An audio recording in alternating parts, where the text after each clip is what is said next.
Salut à tous, c'est Charles, j'espère que vous allez bien. Donc aujourd'hui, petite vidéo. Donc je viens de finir la révision du DF7. Donc ouais. Qu'est-ce que je peux dire à part que j'ai dit dans les vidéos précédentes.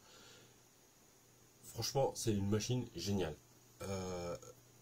Bon, il n'y a pas d'accès direct pour bosser dessus ou quoi que ce soit. Mais voilà, on va pardonner parce que je pense que il n'y en a pas besoin. C'est une machine où la conception elle est énorme. En fait, c'est simple. Ils n'ont pas été radins. Les diffs ils sont énormes. J'aurais dû sortir un diff de d'Xmax parce que je suis pas sûr que les diffs d'Xmax soient aussi gros. En fait, voilà. Celui qui cassera un diff sur le DF7, je pense qu'il y sera vraiment allé très très très fort. Et parce que c'est une machine géniale. Donc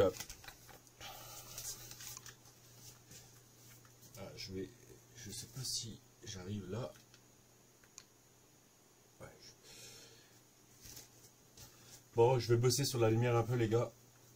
Là j'ai supprimé celle qui était juste au-dessus de moi pour éviter d'avoir mon crâne luisant.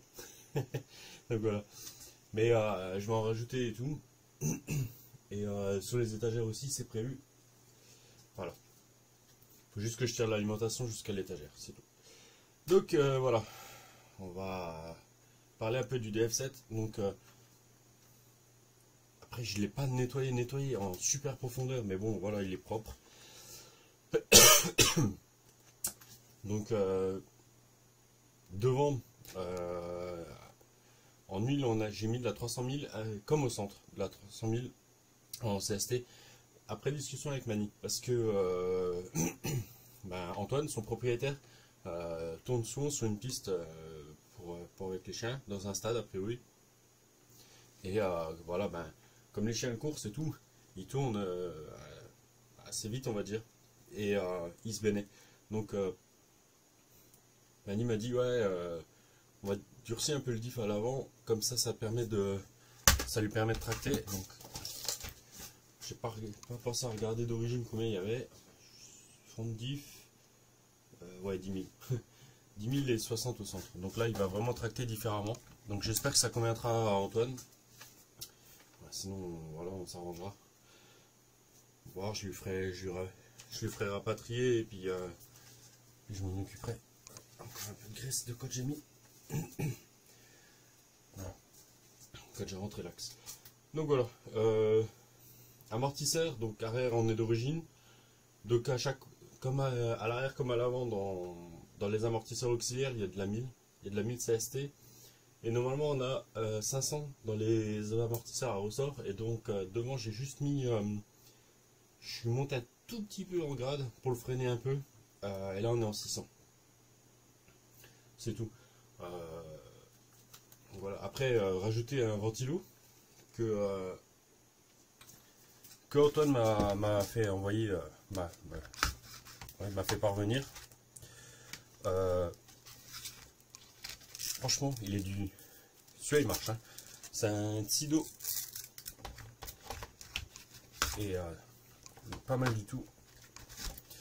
Avec les supports de type étrier qu'on peut serrer et tout sur le moteur. Donc compatible avec plusieurs tailles.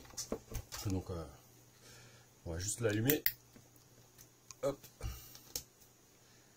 Voilà, radio.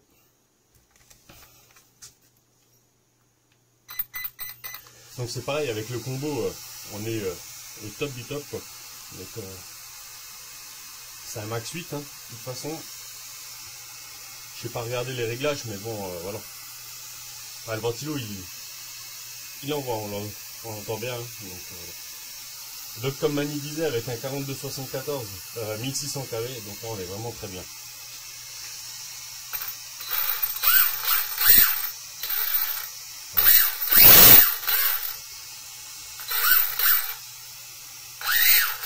Après voilà. J'ai pas pu l'essayer. Là actuellement j'ai pas recherché les rondelles de max pour pouvoir mettre les roues du Mojave dessus. En plus il fait un temps, il fait que pleuvoir, donc j'ai vraiment pas envie de lui salir. Et voilà. Et vivement que le... J'ai qu'une envie et une hâte, c'est que le TB7 arrive, quoi. Donc, bah, je vais lui laisser donc avec la batterie d'ailleurs, vu que c'est celle à Antoine. Donc voilà.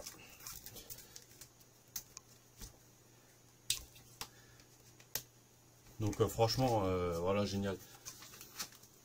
Bon Antoine, top. Voilà. J'ai mis le petit sticker. Le petit sticker du garage, voilà, pour pas dire qu'il est quand même passé entre les mains. Et hop. Donc le truc que vous verrez pas en vidéo, c'est les soufflets. Autant le soufflet avant, on va dire, ça a été. Ouais, c'est bon, oui. Mais alors autant le soufflet arrière, c'est un peu chiant à faire. Donc, mais voilà, ça se fait. Et c'est sport, c'est sport. Alors après, ben voilà, je vais les renvoyer. Il n'y a pas grand chose à dire sur une machine, sur cette machine, à part que voilà, la conception elle est géniale. Je me répète, mais j'ai eu 8 essais. Bon après c'est pas tout à fait la même conception parce que là on a vraiment un pont arrière et tout ça. Mais je crois qu'à l'atelier, j'ai pas encore eu une machine avec des diffs aussi gros. Avec une conception où voilà, le train avant ou quoi que ce soit, voilà, le train avant est énorme quoi.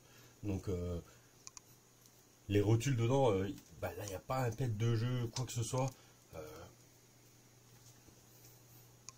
C'est des rotules, je sais pas, elles sont conséquentes quoi. C'est franchement impressionnant. Quand vous voyez la taille des hexagones, ok, on n'a pas l'habitude comme les hexagones où on sort avec du M12 pour notre écrou de 17. Donc là on a un simple écrou M6, mais M6 ou M5 même. Mais voilà, ils sont qualité, l'alu et puis l'épaisseur, voilà quoi. Et donc on voit qu'il a roulé. Le train arrière a pas mal de petites marques, le châssis aussi a des petits impacts, mais ouais, voilà, il n'y a rien à redire. C'est une machine où je vais pas le dire souvent, mais je pense que celle-là, voilà, je suis entièrement d'accord avec Mani. Je pense que c'est vraiment une super machine et je pense que l'UDR et tout a vraiment du souci à se faire. Là, pour l'instant, je pense que c'est peut-être pas assez répandu Yongkong, mais si ils attaquent vraiment à commercialiser leur marque et qu'ils font mettre tout en œuvre, je pense qu'il y a des marques qui vont avoir du souci à se faire. Donc, parce que quand on voit, ben, je sais pas si on voit, là maintenant, il y a un Sherpa qui est là. C'est pareil, quand on voit les prix auxquels on arrive à les avoir et tout, le TRX4 est magnifique, donc le sport est là, on adore, et ça c'est pareil, c'est d'origine déjà c'est terrible, et voilà, il n'y a pas grand chose à faire pour que ça soit au top quoi. Donc voilà, bon, je vais vous laisser là-dessus, et puis moi je vais préparer le colis pour Antoine, et puis on va lui envoyer. Allez, à bientôt, ciao ciao.